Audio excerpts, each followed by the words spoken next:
Soit au Utabraza, Luanda, South Africa, Abidjan, Yaoundé, Libreville, Paris ou même Jamena. C'est quoi yo Kanati Keli Iyo papa. Moninga nanga yo, tika kosalanga bongo. Ebale a Congo, e jali lopangota, kashi e jali shenzela.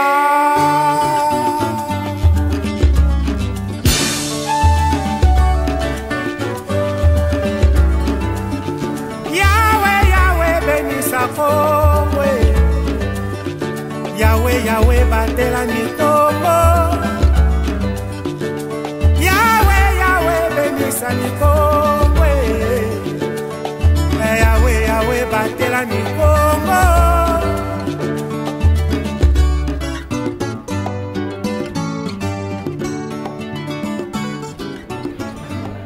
Voilà, chers téléspectateurs de Bakolo State, nous sommes ici au Library of Congress.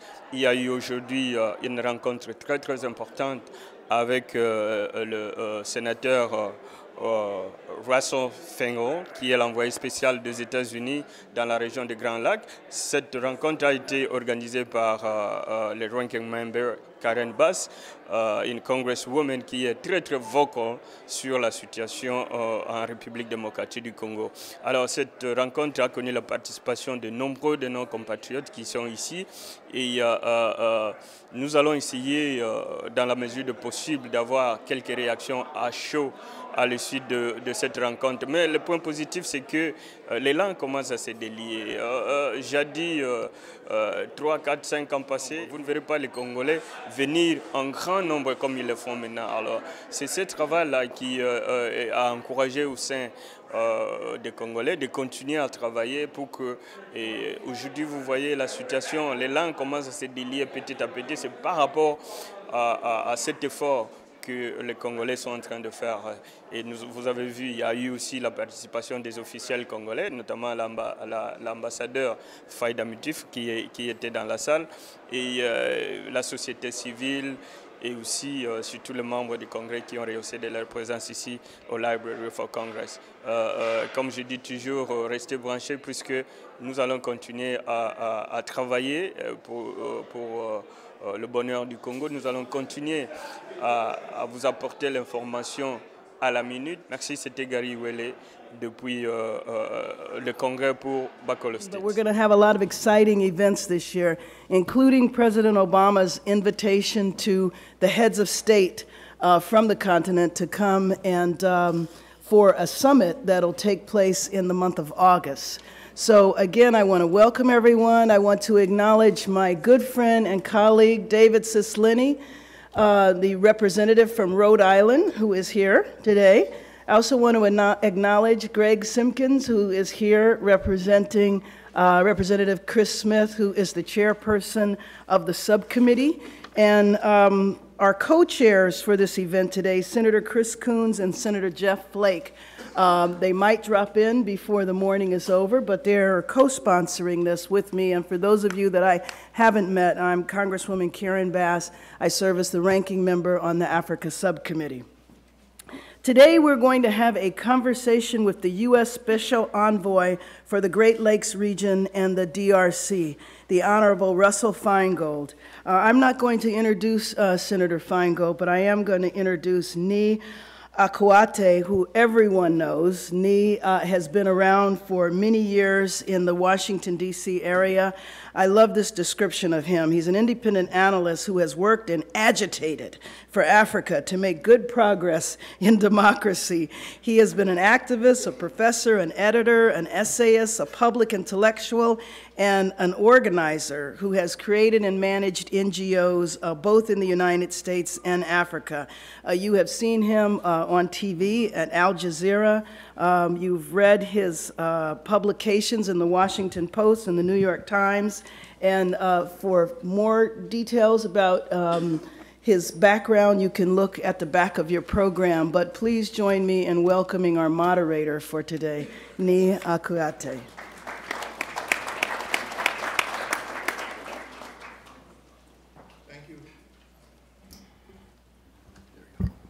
Thank you very much, Ranking Member. It's a particular honor to be asked to moderate this important conversation about events and what is going on in the heart of Africa. My job is pretty simple.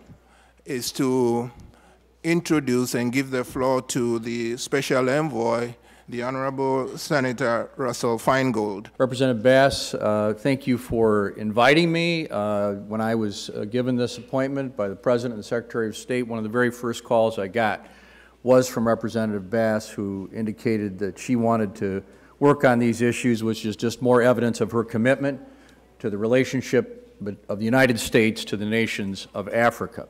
And I also want to thank Representative Cislini for being here as well. These are people who typify in the Congress the fact that I tell people, they find it hard to believe, but I tell them that American-African relations are one of the last bastions of bipartisanship in the Congress. For 18 years, there were people that I worked with that I didn't agree with on anything else, but we cooperated on issues relating to Africa. So this isn't just hopeful for our relationship. Maybe it's hopeful for America that we could find more areas where we could be more cooperative. So I really thank the Representative Bass for doing these forums and for making this a successful series of events relating to Africa. Monsieur Abraham, bonjour. Bonjour Gary Ouellet. Ici au Congrès avec Russ Feingold, Karen Bass et tous les représentatifs qui ont rehaussé de leur présence ici sur African Policy Breakfast. Alors, votre impression? L'impression, c'est d'abord que la voix du peuple congolais, le travail qui a été fait en amont, est en train de payer aujourd'hui. Et sérieusement, la problématique du Congo est en train d'être discutée à un très haut niveau. L'impression est très bonne. Je crois que M. Russ Feingold est un homme d'ouverture. Nous l'avons vu sur le terrain. Aujourd'hui, le M23 est là où il est. Ils font la chasse au FLDR. Je sais que ce n'est pas tout. Je demanderai au peuple congolais d'être patient. Parce qu'à chaque fois que je suis venu dans ces rencontres, à chaque fois qu'il a dit quelque chose, on a vu la matérialisation sur le terrain. Donc je crois qu'il y a un point positif. Nous allons chaque fois être derrière lui pour lui rappeler ce qu'il a dit ou avoir des observations sur ce que nous n'avions pas compris. Par exemple, souvenez-vous de l'incident avec RFI qui a été mal interprété, où l'on parlait de révision des frontières, qui n'était pas le cas. Merci beaucoup, M. Abraham, pour votre temps. Merci, Gary Ouellet. Je voudrais vraiment t'encourager, te féliciter. Tu es celui qui rapporte live tout ce qui se passe à Washington et aux États-Unis. Bacolo State mérite son nom. Merci, M. Abraham. Merci pour votre temps. Alors, M. Eric Kamba, depuis Boston jusqu'ici au Congrès, vos impressions après cette rencontre, en 2 mots? Oui, en tout cas, c'était une très bonne rencontre. Le sénateur a parlé de problèmes de notre pays. Il nous appartient, nous, Congolais, maintenant de faire le suivi avec lui pour voir comment nous pouvons trouver des solutions durables pour le Congo. Le problème des FDLR, est-ce encore une carte blanche qui est toujours donnée au Rwanda ou une lueur d'espoir? Mais tu as suivi ma question. Tu as suivi ma question. Moi, je trouve que c'est ce problème, à un moment donné, nous devons mettre fin à ce problème-là. Hein, parce qu'on ne doit pas toujours utiliser ça comme fonds de commerce. Congresswoman Bass, thank you very much for all the work you're doing. I met you several times and I saw your dedication on the Congo. And you've been so vocal from the Hill about everything going on in the Congo. A lot of Congolese people are still asking questions about the American policy on the Great Lake region. They've been asked to the government of Congo to sit down with the M23. They did. The concern is today about the FDLR and also the ADL-NALU. What is the policy toward the region of Great Lake to get all the governments sit down with all the harm group in order to bring a global solution in the region? Well, first of all, fundamentally, I believe that peace will come to the Congo at the leadership of the Congolese. I don't think that it is the role of the United States to go in and to dictate to the Congo how they should handle their affairs, but it is the role of the United States to be supportive and to do anything that we can do to bring about peace to the region. And it's a thin line, because we might want the president to sit down and bring peace with everyone, But we have to see whether that is in the best interest of the Congolese. But I do not think that the United States should be in the role of dictating. Absolutely. What is the role of the Congolese diaspora in the United States? Is any way that the Congolese diaspora can sit down together with our official in the United States? Let me just say that the role of the diaspora is critically important. And as a member of Congress, it is very important and helpful to me to know where the Congolese population is. It's not like you could go to a part of town and that's where everybody is. So unless the diaspora speaks up and comes to the Hall of Congress, I actually don't know how to communicate. And so if there is a way, now several people here told me that they wanted to have a follow-up meeting with me, with the diaspora. I welcome that. I would love for that to happen. But it's not very clear, very easy to know whether there's diaspora organizations unless they come forward and present themselves. Thank you, Congresswoman, for your work. You're welcome. Voilà, nous avons ici Son Excellence Madame Faïda, qui est l'ambassadeur de la République démocratique du Congo ici aux États-Unis. Madame, bonjour. Bonjour, bonjour Monsieur Gary. Oui, merci surtout de votre temps. Et nous vous prenons à chaud à l'issue de cette rencontre qui a connu la participation d'une fourchette de personnalités, que ce soit politique ici, le corps diplomatique accrédité aux États-Unis, mais aussi des Congolais qui sont venus de partout. À l'issue de cette rencontre, quelles sont vos impressions? Mes impressions sont positives. C'est une façon de garder le Congo sur la carte de la communauté internationale. C'est une façon de s'assurer aussi que la cause du Congo reste vivante ici à Washington. J'étais très contente de voir la participation des membres du Congrès qui étaient venus, qui sont intervenus très brièvement. Madame Karen Bass, je la félicite amplement pour ce genre de session et surtout pour une session telle que celle-ci qui est consacrée uniquement à la RDC et évidemment on ne peut pas parler de la RDC sans parler des problèmes de Grand Lac. Je crois que le sénateur Feingold a fait une bonne présentation.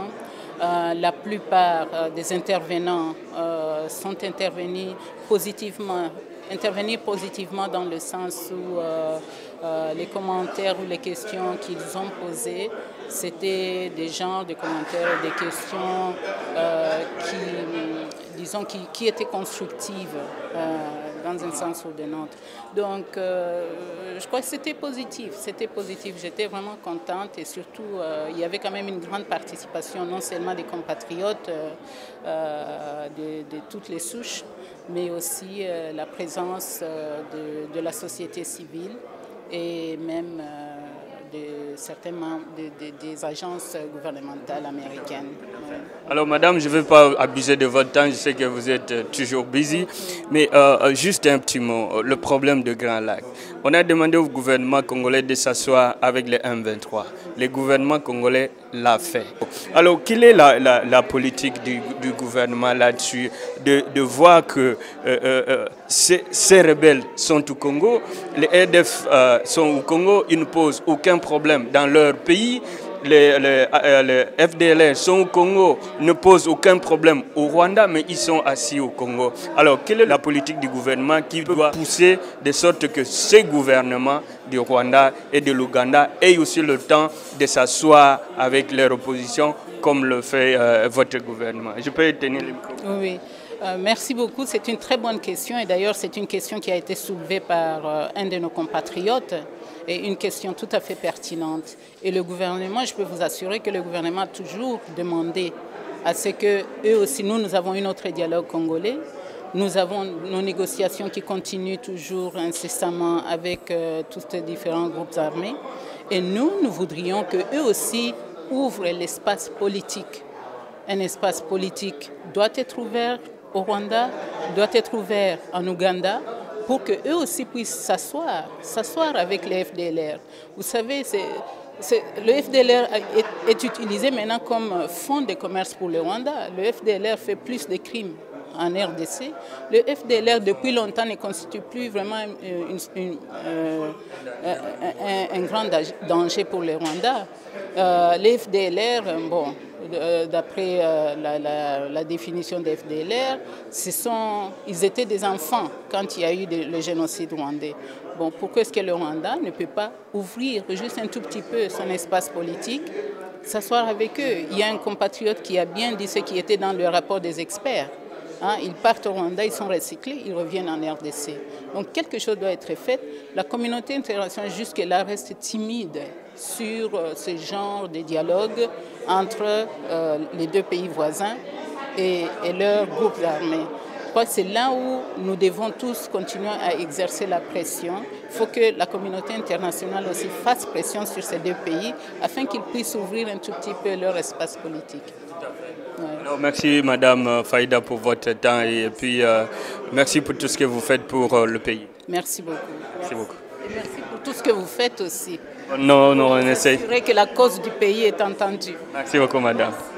Nous avons un invité qui est venu de très loin de Londres, Monsieur Chakoudia.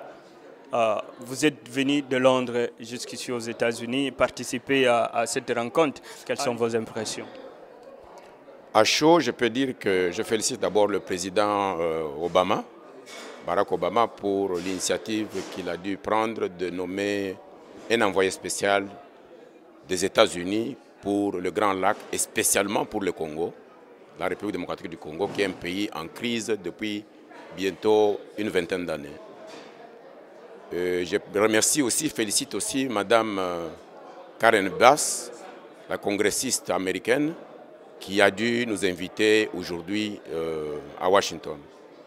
Personnellement, j'ai fait un déplacement de Londres pour être présent à cette importante rencontre en tant qu'ami des Américains, en tant qu'ami des États-Unis, pour pouvoir porter ma contribution modeste aux stratégies qui peuvent nous amener à la paix, à la stabilité et au développement de notre sous-région de Grand Lac. Mais quel est le message concret que vous amenez, vous, de la résistance à cette grande instance qui est le Congrès? C'est comme je viens de le dire tout à l'heure, en tant que chairman du gouvernement congolais en exil, en tant que président national de l'Union des patriotes résistants pour la libération totale du Congo, un des initiateurs et promoteurs de la résistance patriotique congolaise mondiale, je considère que ça, c'est une occasion d'abord pour saluer les combattants et les résistants congolais du monde entier, pour leur dire que voilà, avec notre détermination, les États-Unis commencent à réfléchir, commencent à s'engager, c'est positif. Mais nous devons encore faire plus, nous les Congolais. Nous avons besoin de l'unité, l'unité d'action, l'unité de commandement, l'unité de perspective, pour que nous puissions aboutir avec notre combat de libération totale du Congo. Cela dit, je remercie les Congolais des États-Unis pour une forte participation cet avant-midi ici au Congrès. Et je pense que c'est une étape, mais il nous faudra encore faire plus. Et nous devons nous donner des moyens, nous Congolais d'abord, parce que ça concerne les Congolais. Le Congo appartient aux Congolais. C'est nous qui devons prendre le devant. C'est nous qui devions définir la marche du Congo. C'est nous qui devions imposer la décision. Les amis américains, les amis anglais, les amis occidentaux vont nous accompagner. Mais d'abord, la dernière décision appartient au peuple congolais. Voilà pourquoi je fais ce déplacement pour que je sois présent là où les dossiers du Congo se traitent. J'ai dû répondre positivement à l'invitation de Mme Karen Bass pour être présent et rencontrer personnellement M. Feingold, avec qui nous avons échangé, et avec Mme Karen Bass, la congressiste, nous avons aussi échangé. Je pense que le temps est venu pour de fortes actions pour notre pays. Tout à fait. Mais quand vous parlez de président, vous êtes le président des Congolais de l'étranger. Ça veut dire quoi exactement? Je ne suis pas président des Congolais de l'étranger, je suis chairman du gouvernement congolais en exil. Ça veut dire quoi exactement? J'ai dit dans la salle tout à l'heure, et j'ai expliqué ça à monsieur l'envoyé spécial du président Barack Obama, M. Feingold, et j'ai parlé aussi à Madame congressiste, Madame Bass, pour dire qu'au moment où il faut considérer que le Congo c'est un pays occupé par les amis extérieurs du Rwanda et du Burundi, comme je l'ai dit tout à l'heure dans mon intervention. Il ne faut pas éluder la question de l'occupation congolaise. Il ne faut pas éluder la question du pillage du Congo. C'est quelque chose d'organisé, c'est quelque chose systématiquement bien pensé. Pour démanteler cette affaire, nous devons nous mettre dans la position de Charles de Gaulle, général de Gaulle, dans les années 40-45, au moment où la France était sous l'occupation des nazis. Charles de Gaulle n'est pas allé aux élections pendant que son pays était occupé. Charles de Gaulle n'a pas négocié avec le gouvernement de Vichy, donc le gouvernement des occupants. Pour nous, comme je viens de dire aussi à l'ambassadeur de Joseph Kabila tout à l'heure, madame l'ambassadrice, nous devons prendre le destin du Congo à main. Nous considérons que le Congo appartient aux Congolais et les Congolais doivent prendre la destinée du Congo dans leurs mains. Nous refusons tout pouvoir d'imposition de Joseph Kabila qui est au Congo. Pour nous, le seul gouvernement qui existe, c'est le gouvernement que nous dirigeons en exil. Et nous allons mettre en place toutes sortes d'actions, comme je viens de dire, pour que nous puissions trouver une solution rapide, congolaise, à la crise du Congo. Pour vous prendre un peu au mot, vous déplorez le gouvernement d'imposition qui est au Congo, mais le vôtre, il a été élu comment et comment vous menez concrètement vos actions? Notre gouvernement, c'est un gouvernement des patriotes congolais, de patriotes résistants congolais. C'est un gouvernement des combattants et des résistants. Ce n'est pas un gouvernement imposé par les Tutsi Power au Congo. Ce n'est pas un gouvernement de Kagame, ce n'est pas un gouvernement de Museveni, ce n'est pas un gouvernement de James Kabarebe, ce n'est pas un gouvernement d'infiltré Tutsi qui est Joseph Kabila, qui depuis 1996 s'est fait appeler Joseph Kabila, mais avant 1996, il avait un nom. Et quand il était en Tanzanie, il avait un autre nom. Mais depuis 1996, il s'est collé le nom de Kabila et il est devenu Joseph Kabila. Lui qui avait un père, qui avait une mère, et il s'est fait aujourd'hui congolais. Mais le temps n'est pas là pour parler aujourd'hui de nationalité. Le temps, c'est de savoir le mode de gestion du Congo. Nous sommes dans un mode de gestion qui est un mode d'un pays occupé, d'un pays envahi par le pays voisinant. Et nous devons mettre fin à cela. Et pour cela, nous avons besoin de faire les initiatives congolaises, de la prise de pouvoir et de la libération totale de notre pays. D'où nous avons pris l'initiative de créer notre gouvernement en exil pour ne pas reconnaître le gouvernement qui nous est imposé avec des élections, je m'excuse du terme, des élections bidons. Vous savez, en 2006, Malou Malou a été là et vous connaissez les conséquences. 2011, Mulunda est venu, vous connaissez les conséquences. Maintenant, 2016, comme vous dites là, Malou Malou revient encore. Il faut être un peuple fou pour accepter du n'importe quoi. Le droit de vote, c'est un droit d'un peuple.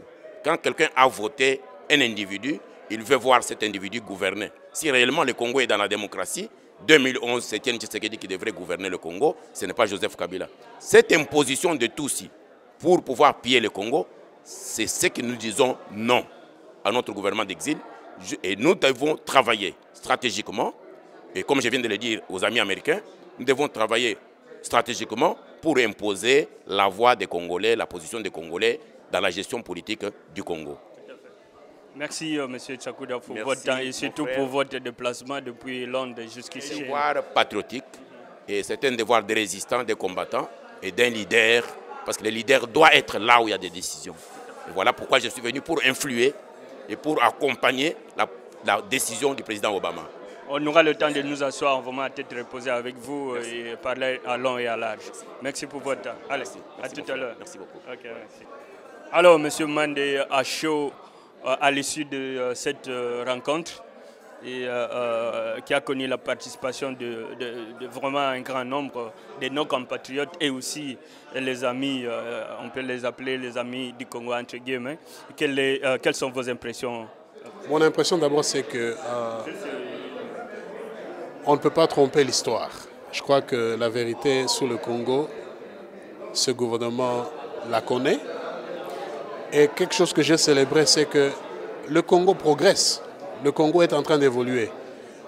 Nous avons connu une croissance économique incontournable qui a été reconnue par la Banque mondiale, le Fonds monétaire.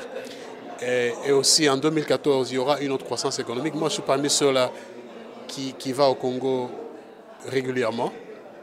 Et je crois que le Congolais doit être dans la cohésion afin qu'il y ait la paix et le développement. Et les ennemis du Congo, ils sont à l'extérieur, on les connaît, mais je crois que j'ai surtout aimé l'aspect économique qui a été élucidé. Je crois qu'il appartient maintenant à nous-mêmes Congolais de reconnaître les progrès que notre gouvernement actuel est en train de faire, mais aussi de les aider dans certaines choses qui peuvent améliorer. Mais je crois que je suis fier de mon pays, c'est tout ce que je peux dire. Je suis fier de mon pays, je suis fier de mon gouvernement et je suis fier de tous nos partis politiques, que ce soit de l'opposition ou de la majorité, et je suis fier de la société civile. Donc, je suis fier d'être Congolais. Tout à fait. Nous sommes fiers de vous pour tout ce que vous faites pour le Congo également. Merci. Monsieur Bahati, bonjour. Bonjour. Merci pour tout ce que vous faites. Merci pour votre présence ici. Juste une question, puisque on vous prend à pied levé. Et il y a eu cette rencontre. Il y a eu la participation des officiels américains, congolais, la société civile et beaucoup d'autres organisations. Mais à l'issue de cette rencontre, quelles sont vos impressions? Bon, la lutte pour le développement social, économique et même politique au Congo continue. Le travail de la diaspora est significatif dans ce processus. Donc, la présence même de beaucoup de Congolais dans cette salle est un encouragement. Les propos de l'envoyé spécial sont francs. Donc, on est content de cette franchise et les questions continuent à attendre des solutions. Donc, c'est un pas très important dans l'affaire qui concerne le Congo. Vous avez soulevé un problème de la corruption, mais aussi plusieurs compatriotes ont soulevé ce problème des gouvernements voisins de la RDC, de pouvoir s'asseoir aussi avec les rebelles. Apparemment, les ADF Nalou, comme l'a dit le président Museveni à l'issue de la rencontre avec le président Hollande en France, que les ADF Nalou ne constituaient pas un danger en Ouganda. On a l'impression que les FDLR, les ADF Nalou, causent beaucoup plus de problèmes au Congo que dans leur pays d'opposition. Et quel est votre, en tant qu'analyste bien sûr, quel est votre talk là-dessus? Premièrement, je voudrais saluer l'effort de l'armée congolaise dans le tract de EDF et aussi présenter mes condoléances à la famille du colonel Mamadou Ndala, qui était un de nos meilleurs, engagé sur le front militaire, dans le tract des gens qui continuent à amener l'instabilité dans notre pays. Alors, la question congolaise aujourd'hui, on peut la voir à deux volets. Au niveau politique, nous sommes bien positionnés. Mais il faut dire que la communauté internationale ne dispose pas de solutions aux problèmes congolais. La gouvernance est la clé nécessaire pour résoudre ces problèmes. Le 30 janvier, notre ambassadeur aux Nations Unies a été humilié par l'ambassadeur rwandais, disant que, oh, tu vois, le Congo c'est un petit pays, non, le Congo c'est un grand pays, le Rwanda c'est un petit pays, pour signifier que, et il a dit, si vous osez continuer à... C'est la dernière fois de venir. Oui, à soutenir les FDL, tout ça, c'est l'arrogance. Mais si on était un pays fort, on se serait approché de la frontière pour dire, cette arrogance doit stopper.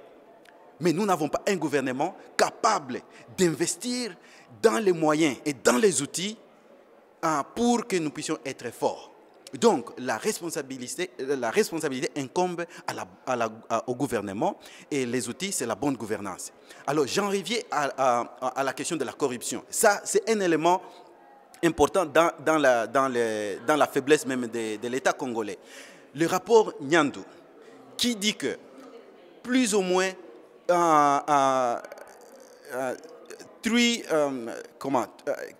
peut-être des billions, à peu près 4 milliards de dollars, dans un circuit de corruption, un rapport par le gouvernement. Et aujourd'hui, les membres du gouvernement ne veulent pas amener des solutions, même collecter cet argent.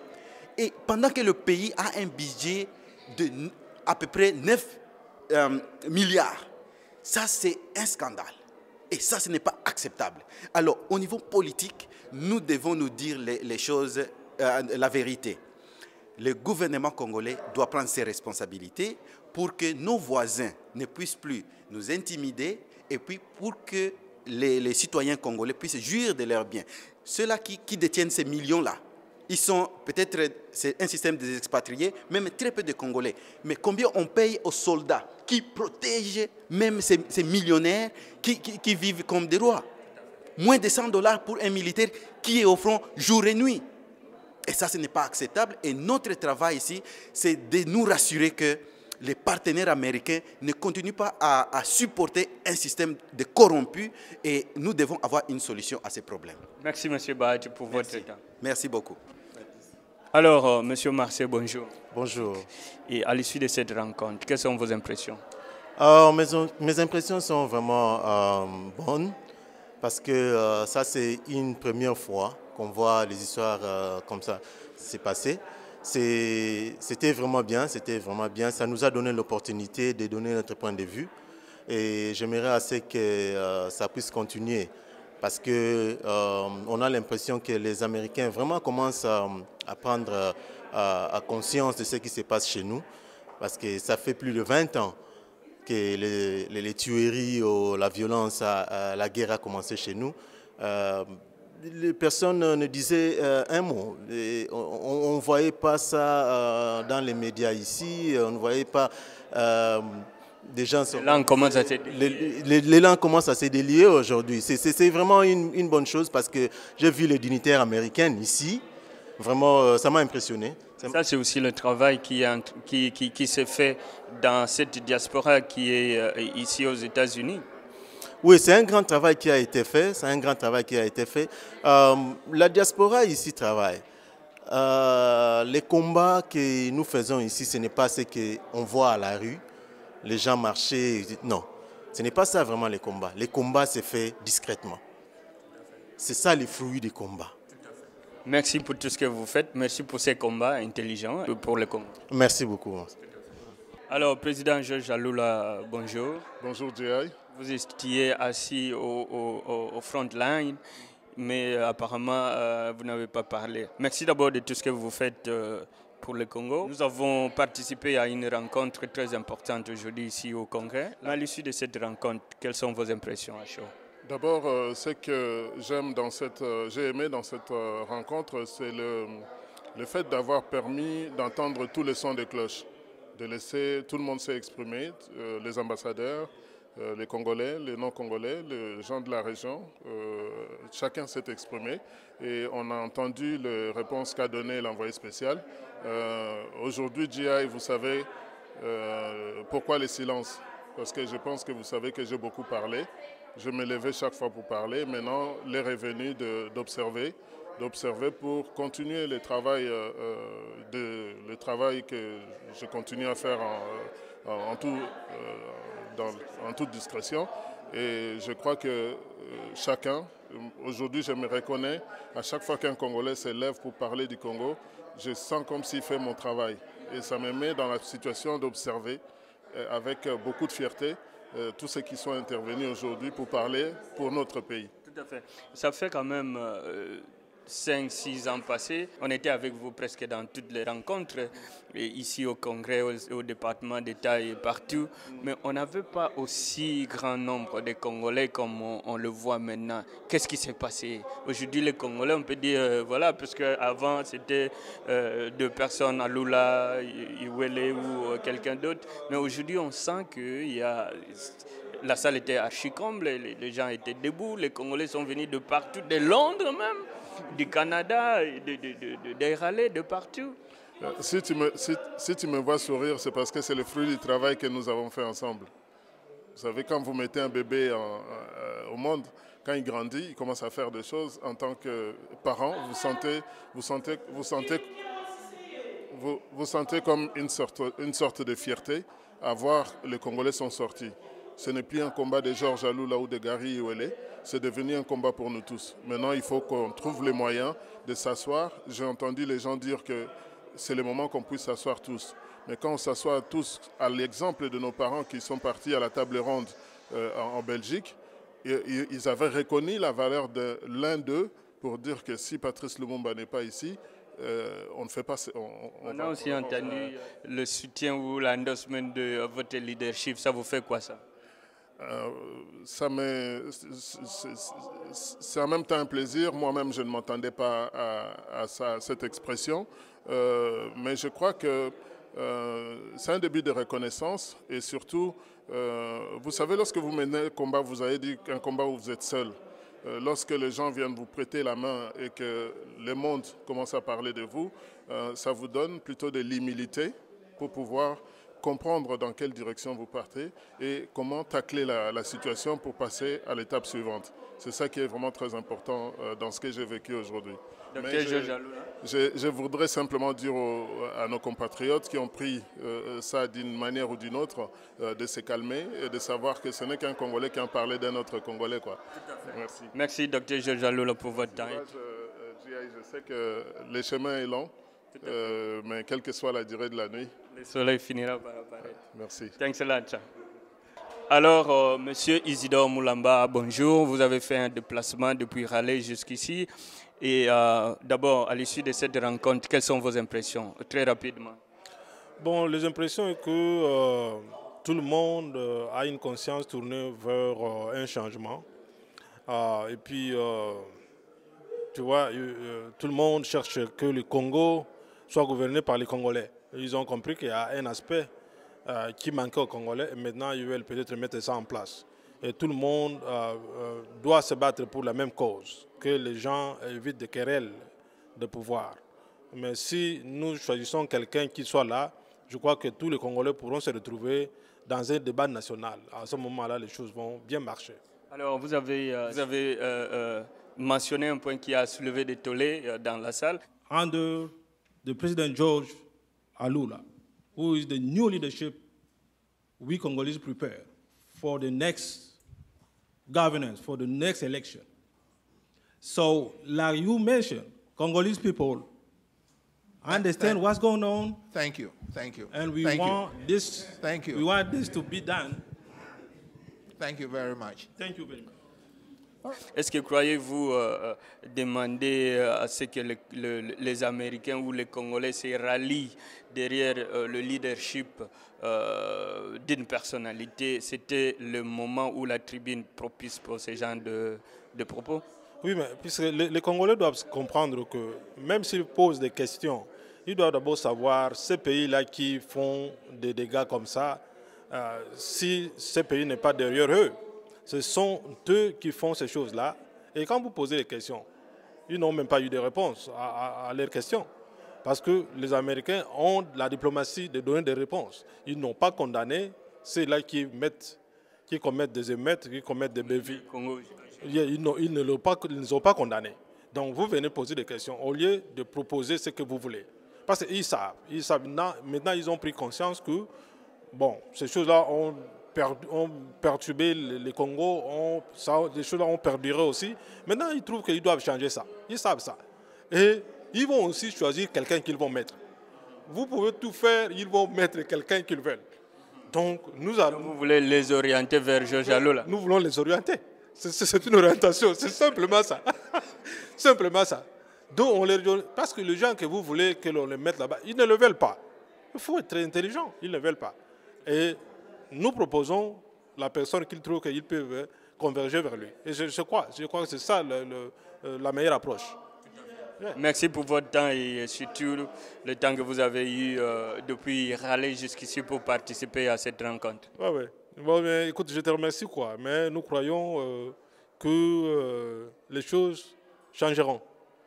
Yeah. Nous croyons que les choses changeront. Merci, c'était Gary Welle depuis Library of Congress pour Bacolo State. And the first thing that I've tried to say is that, you know, the DRC actually had a pretty good year last year, 2013. They were able to militarily get rid of a very serious rebellion. They were able to negotiate, which is not something countries often do, but successfully with this group and create a series of accords that did not make the same mistake of the past, which I've already described in terms of amnesty for those who had committed war crimes. The economic indicators, even though it starts from a relatively low base, are strong, are getting stronger. So in a way, when I spoke with President Kabila at the end of the year last year, we felt like that this was, in effect, a winning streak, that the DRC was looking better and better. Now, in order for that to continue, the elections in the coming years have to be credible. You can argue that other things are as important or more important, the security sector reform, the justice issues, economic issues, but in the eyes of the world and in the eyes of the people of the Democratic Republic of Congo, they care about whether these elections are credible. And so we're going to be very specific in terms of trying to help. I already talked at length with Abe Malu, who is the head of CENI, the Elections Commission, met with him at length, but we also talked to civil society. We talked to the political opposition. When I went to North Kivu and South Kivu and Katanga, at every stop, I asked, what do you think about the plans for the elections? Almost unanimously, people welcomed the news that it's likely that there will be local direct elections within the coming year, give or take a month or two. This has not happened for a very long time, where the local officials will be directly elected. Secondly, there is to be, or are to be, provincial elections. Now, there's a dispute here, because the proposal by Abe Malu, his first choice is to have those be so-called indirect elections. In other words, not elected directly by the people, but by those who have already been chosen as representatives. There's a lot of opposition to that. Obviously, this is up to the Congolese people and their government, but there's concern about that. Third, there needs to be a presidential election in 2016, and it needs to follow the Constitution.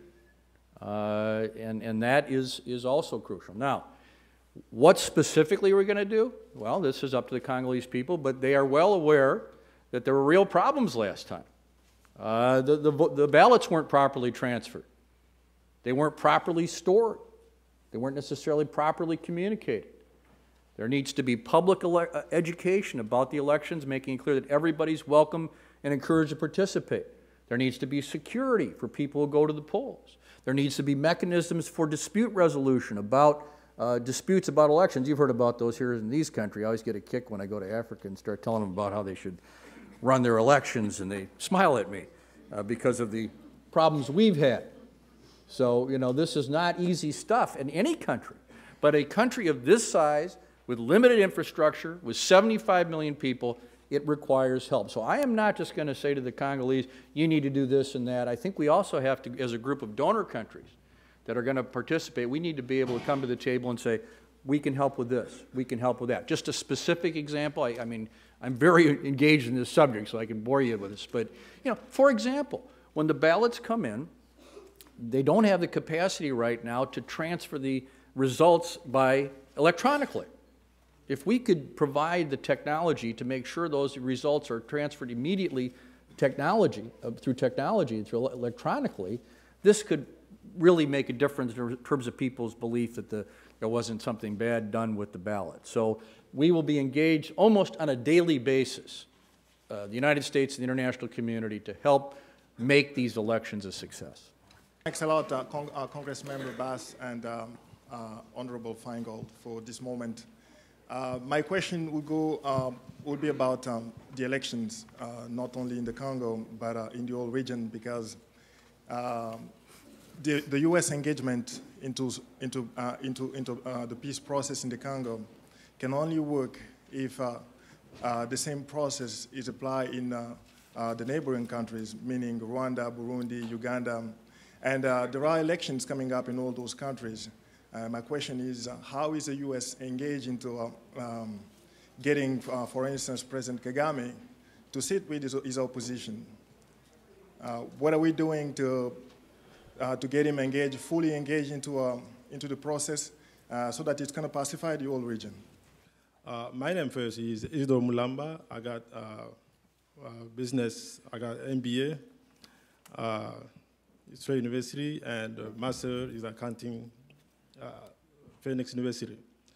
I am a treasurer in the UNIC. UNIC is under President George Alula governance. So my remark is like this. Congo, as everybody knows, Congo is a cornerstone for the development of the region. And you know, Congo, most of its resources have been used by different countries to go to war, and they win the war because of Congo resources. And everything you mentioned, we Congolese, we don't complain anymore because everybody knows what's going to Congo. But one thing we ask, please, because if your question has been asked, yes, could you just wrap it up? Yes. One thing I try to ask you is this. In Congo, in 1 year, will be 16 years, it was in lack of leadership. It was no leadership in Congo.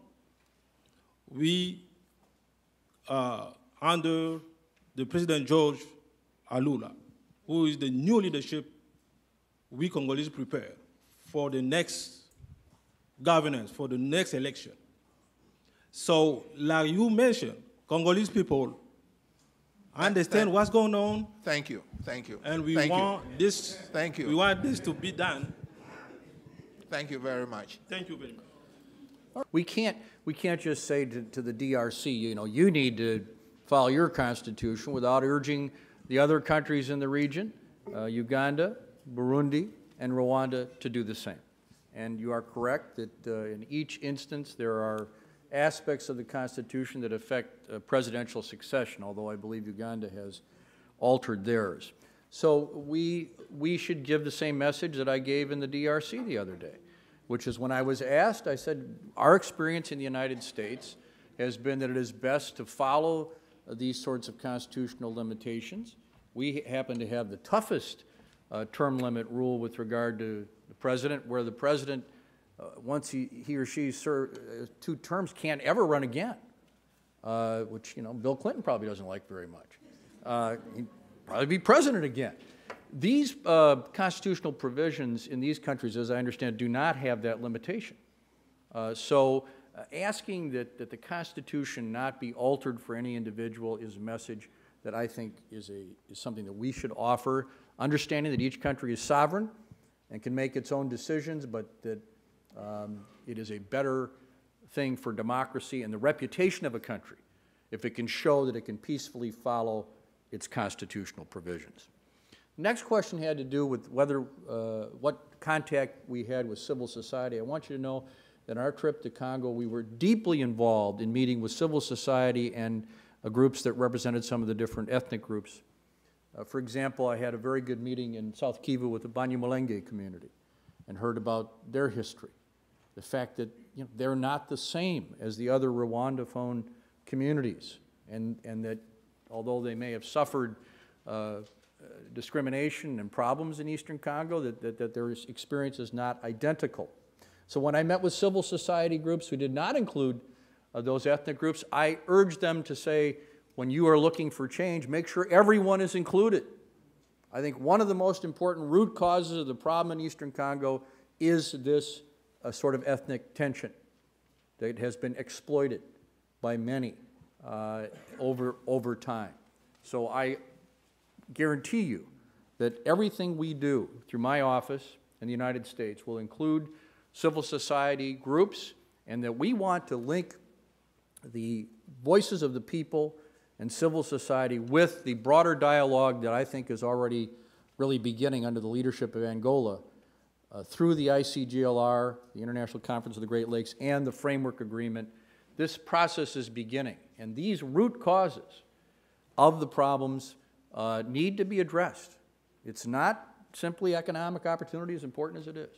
It's not stopping violence alone. It is also causing everyone in that part of Congo to feel that they are welcome to have their full rights as Congolese citizens. Finally, I think the last question had to do with the possible presidential election, and I didn't even endorse between Obama and Clinton, so I'm certainly not going to endorse or get involved in who should be the next president of Congo. Thank you. My name is Ibrahim Lokabwanga. I'm the anchor journalist of Code 243.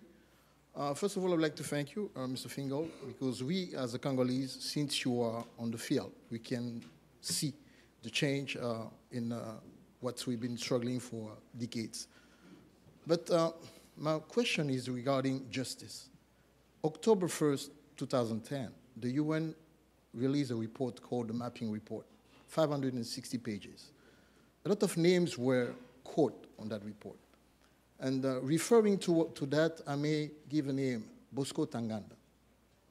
As of this week at the ICC, he declared, actually his lawyer declared, that he's not the Congolese citizen, but he's a Rwanda citizen. We have an issue here because you've been doing a tremendous work. The M23 is almost out. But once again, report from the UN and some others, NGO are quoting that they are regrouping in Uganda and also in Rwanda. Is or are the United States going to help the implementation of an international crime tribunal or internationally a court to judge all those who've been involved into those massacres? Thank you. My name is May Tall. I'm from the Elliott School of International Affairs at the George Washington University, and I wanted to thank you for being here today and talking about your dedication to Africa. I just have a quick question about any initiatives the U.S. has towards the HDI index in the Congo. As it Toward is what? I didn't hear you. The HDI index is, the Congo is ranked 142nd in the world, which is very poor compared to many countries. And you talked about the military and the government, but are there any initiatives towards improving the state of human life in the Congo? Thank you. Thank you for the opportunity. My name is Jacques Bahati. I am the policy analyst with the Africa Faith and Justice Network. Recently, the government of Congo commissioned an investigation in Katanga to look into custom fraud. And the report says that $3.7 billion are owed to the Treasury. And then the government is denying that the report was fairly well done. And the same report says that there is even more money at the borders of Congo. Here in the US, you are planning to help Congo financially, and the World Bank is planning to help Congo. The USAID is planning to invest in Inga Dam with more money. Why that money is sitting somewhere in a corruption system, how fair is it to the Congolese people, even to the American taxpayers? Can you get result and collect that money for the Congolese people? Maybe they can be stolen in other ways, but collect it. Thank you. Was about accountability with regard to criminal acts, wars, international crimes. First thing I want to do is to go back and say that I should have mentioned at the beginning how important it is that the Nairobi declarations that came out of the Kampala talks be enforced and followed up on. So, not only does that mean making sure that proper mechanisms are put in place to have people that have committed war crimes or crimes against humanity be extradited and brought to justice within the DRC under a proper series of courts with all the human rights and other due process conditions that are necessary. So that's one part of it. The other thing is, though, for those who have not committed these sorts of crimes, there has to be a credible disarmament, demobilization, reintegration program in the Democratic Republic of the Congo. Now, we spent a lot of time on this trip visiting what was being done so far. Our sense was that it was not where it needs to be. There seems to be a reasonable approach to get people into a facility, but the issues of what happens to them in terms of reintegrating with their families, what kind of training are they going to have so they can have a job, something other than being in an armed group, this has to proceed. And the neighboring countries, Rwanda and Uganda, have to cooperate with this as well. And so our job is to urge everyone to to actually take care of that. So that, again, this has to do with distinguishing between those who have committed these crimes that have to be prosecuted and those who perhaps can be reintegrated. Having said that, it's essential that the United States do what we can to assist the Democratic Republic of Congo to have a justice system that is credible in this regard. After my trip, where I talked about these so-called mixed chambers, and what this means is Congolese judges combined with international judges, probably African judges, who make sure that the standards of the courts are at a level where the international community can look at these prosecutions and say, these meet international justice standards. And it also means proper prison conditions. It means due process. It means that the extradition efforts are properly documented, and then you can ask properly the other countries to extradite the people who need to be prosecuted. So that's the first level. Whether or not this ever leads to an international tribunal is a separate issue that I've not yet addressed, but at the moment we're focusing on the possibilities of Congolese justice in these cases. In terms of the HDI index, yes, the Democratic Republic of Congo is very low on so many of the indicators. It's one of the least wealthy countries in the world, but I've had many conversations with Prime Minister Matata, who's very professional and very dedicated to improving this. He takes great pride in the fact that he is actually not so much a political guy, but a guy who really is focused on moving those indicators up in the DRC. Now, I again have these a long list here of programs that we're already involved in AID, child protection and prevention of child soldier recruitment, programs strengthening communities' pacification efforts through the UN Habitat program, community recovery and livelihood programs through CARE International, even low-cost space transmission stations for cell phones through Vodacom so that people can have some ability to have an early warning system in case problems are occurring. So this is one of those situations where you can't get into the guts of all this. This is what we have now. But there is no suggestion here that this is all we should do. But it is examples of things that the United States is already engaged in. Finally, I understood the last question to have to do with issues of customs and revenue and whether there's transparency with regard to revenues within the Democratic Republic of Congo. This is a serious issue. You do hear a lot of complaints about it when you go around the country. And, you know, I even heard a lot of complaints about a system in the Democratic Republic of the Congo that I'm trying to understand, where apparently officials can go in and find a violation in a company, and if they exact the fine, they get to keep 40% of it, the individual. And so there's a tremendous incentive to find a violation. We even heard allegations that sometimes these officials will find somebody on the inside of a company who will, and ask them to purposely not do something they're supposed to do under the law so they can come in and do a violation. So I'm going to be asking some questions about, is this really a good system in terms of the governance of a country that is so vast, and it's something that I want to at least ask some questions about. Maybe there's some answer that would be credible. But yes, the United States is concerned about transparency, and it's important for the Democratic Republic of Congo to show transparency in terms of its revenues. Work with the General Board of Global Ministries of the United Methodist Church. Ambassador, I wanted to thank you for your wonderful work, but I want to emphasize on the economic aspect that you really said. Indeed, 2013 was great from Congo. 82% economic growth. We expect that to grow again this year. But it seems to me that an economic approach on a global perspective in the region requires also a global political solution. And I'm referring to President Kikwete, who is actually urging to have a global political solution in the region.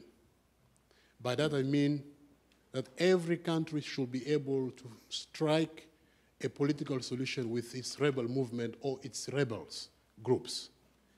Because what we see in the region in terms of political issues is every country has a rebel movement which is operating in the DRC. Why shouldn't Uganda and Rwanda and other countries sit also with their respective rebel groups to find political solutions in order to foster economic integration in the region? Thank you.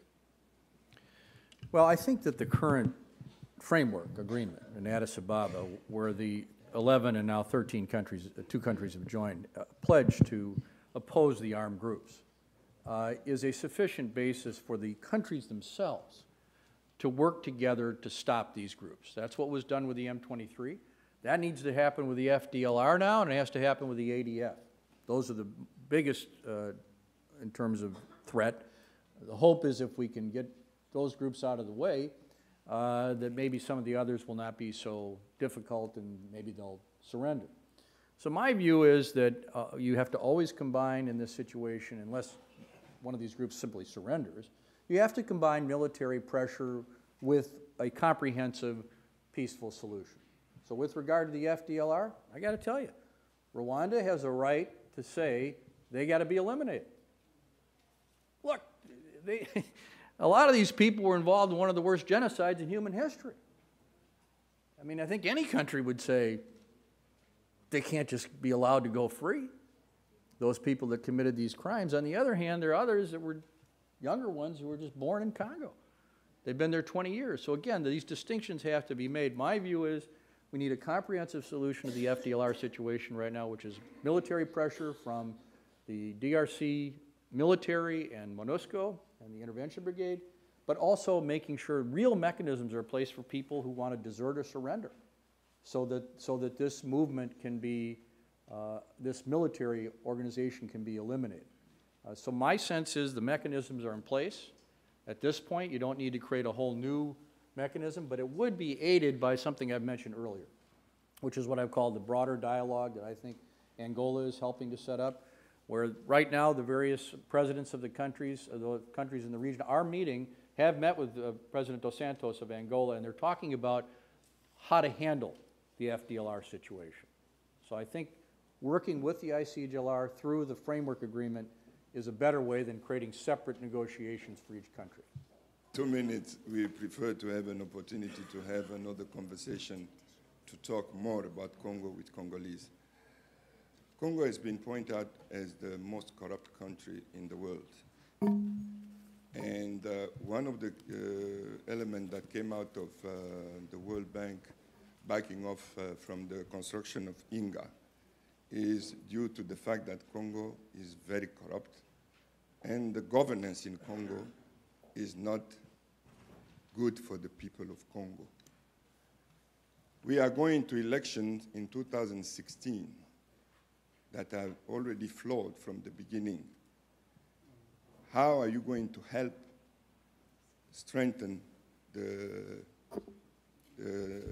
election commission, which is now run by the same guy who orchestrated the crisis in 2006? Because the 2006, I lived them, and they were flawed. There was a war in Kinshasa. In 2011, there was another crisis. And this is the critical issue we have in Congo. Elections have been flawed, and those who were elected never took power because the power has been hijacked by force by the current government. Texas, Sheila Jackson Lee, Congresswoman Sheila Jackson Lee.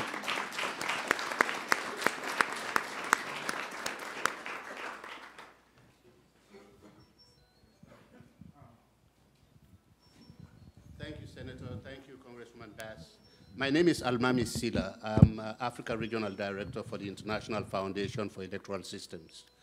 The problem I see also in the region is that we have very strong leaders and very weak citizens. And we have not been able to have those citizens' voices heard in the right way. The gentleman who spoke before me was talking about elections. Many times we report on elections, quick to report on elections as being free, fair, and transparent or whatever it is, but those citizens who live in those countries realize that those elections were not free and fair. Secondly, I think we are not looking at elections in an electoral cycle mode. We are looking at it as an event, when in fact, if we are going to help the citizens of those regions, we have to be able to help them to be able to understand the electoral systems and the electoral commissions that are mandated to organize those elections. So rather than being an event-driven, I think I'm hoping that you and the US government will look at the electoral cycle and begin to support that process as we go along. Thank you.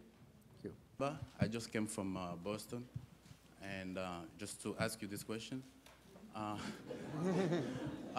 The narrative is about the narrative. You actually alluded to that narrative earlier on your remarks. The narrative of Rwandan. The problem of Congo today has been always Rwandan and Uganda. If you take care of that, and everything will be fine. What I mean by that is this narrative should be expiring now. The narrative of we're going to Congo to go after the people who committed genocide in Rwanda. But it has been like for how many years now? And people are killed in Congo as if, like, you know, it's just about Rwanda. No, that narrative, you know, those who committed genocide in Rwanda, they're in Congo, and every time they go in Rwanda, they get to recycle, they come back as a terrorist, and then they do all that kind of stuff. So we need, I mean, my request is to try to hold Rwanda accountable. You cannot reward them for doing a bad thing in Congo. Doing here on the Hill. And Senator Feingold, when you were in these halls, your leadership on Africa and your continued leadership as a special envoy, thank you for all your great work. My question, and I thank you also for your frankness when the discussion of Rwanda and Uganda was raised. My question is in reference to other foreign militaries that are involved in the DR Congo, and namely the US with the Africa Command, China, the EU. It seems like each has been for quite some time now training various battalions in the DR Congo, and we see, well, we have to really, quite frankly, question the impact, both in terms of protection of civilians and just real crisis that could occur now and into the future. I guess my question really is, in your role as special envoy, is there an opportunity to do a real comprehensive review of AFRICOM, in particular their role in the Democratic Republic of the Congo, to underscore really what has been the role and impact of US military operatives, further heightened now by the reports of drones being introduced in the region, and so both on the military as well as on the intelligence side, the role and impact, and you know, a review is so sorely needed, not just in the DR Congo, but could we start there? Thank you. It's interesting, a slightly different take on the history of the elections. I mean, the general narrative that I've heard and comments I've heard is that the 2006 elections were on balance much better than people expected, and that Abe Malu Malu was in charge of the Senate Electoral Commission at that time, and the general view is he did a pretty good job. The general view is that 2011 was not so good. Now, having said that, and the fact that Abe Malu Malu is back in charge now, so, you know, that is something that can be encouraging. On the other hand, it has to be based on reality. And so we are spending a lot of time with the Abe, who has spent a lot of time with us and pointing out things. For example, I asked him a question. I said, well, what happens with your voter lists? Are you going to update them? And he said to me, well, we really can't do that, you know, for this election. I said, well, what happens if you were 14? When the last elections were held? Well, we're not going to be able to help with that. Well, you know, my elections, when college students wouldn't have been too happy to hear that. You know, things like that. But he was willing to engage on that kind of conversation. He reminded me, as did the foreign minister, that this isn't the United States. They don't have the resources we have to solve every single electoral problem. But there are minimum standards that have to be met. So I take Abe Malu Malu at good faith, but we have to engage the opposition parties, the civil society, and others in making sure that going into this process, and as we go through it, that people feel it's credible, not just that the international community at the end says, this is pretty good. And in that regard, I think the second question related to how can we create an environment where people feel welcomed in part of the election. Well, I think this is something where the United States should try to help. Public information, media, and other public education programs that can really seriously let people know what is happening with these elections, what's at stake, what order they will occur in. I think this is a role that we can be particularly well situated to help with.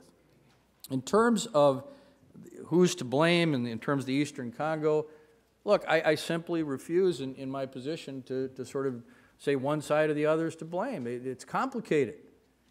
And even if Uganda and Rwanda had never done anything wrong and never did anything wrong again, the DRC still has serious challenges.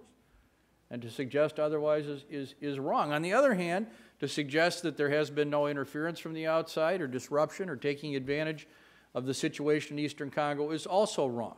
So it is simply not credible, as I try to work with others to build confidence, to sort of say it's one side or the other. That's obviously simplistic and wrong.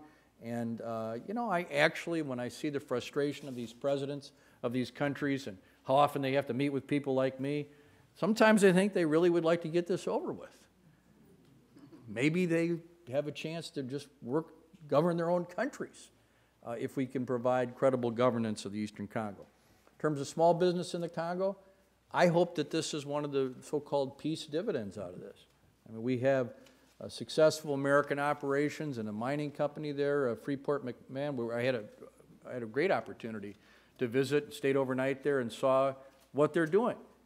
This is a large business, but you know, they're not just exploiting the resources there. I saw what they're doing in the community. I saw what they're doing in terms of health for the citizens, education, promoting agriculture. You know, I'm not saying they're perfect, and I'm not going to sign off on everything they've ever done, but it struck me as a sort of modern, environmentally sensitive attempt to provide international or American investment. I would like to see that applied to the small business level, but business people in the United States have to believe they're getting involved in a situation where their investments are reasonably protected because there is great opportunity, but this would be a result of a peace dividend.